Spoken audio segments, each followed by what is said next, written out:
tail spreader, which is going to go into pockets that we're going to form using our tabs that we put on earlier. Alright, 2 more zip ties. And to make it nice and neat and tidy, let's bring the zip tie from the inside to the outside and back around. Inside being on the center of the kite, the knuckle, and the other zip tie will be, the knuckle will be on that side, this one here. Alright?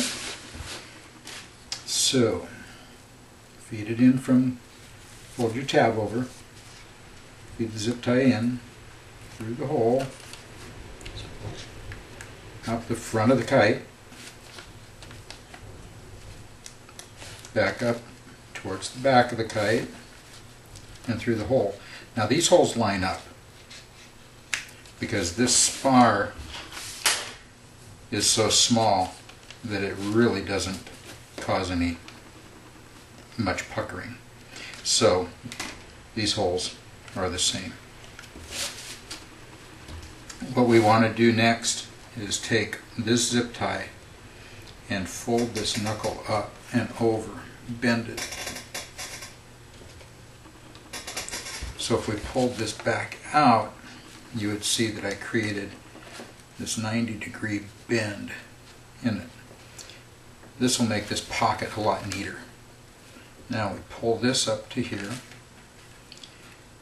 fold the zip tie over, insert it.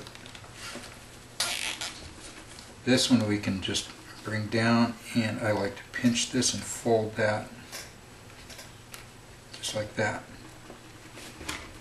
And our spar will go in and slide easily and snip off the tail. There we go. And back up to the back. Fold that knuckle over, create that little bend in it, and tighten it down, and push down and crease that zip tie right there. Tail spreader.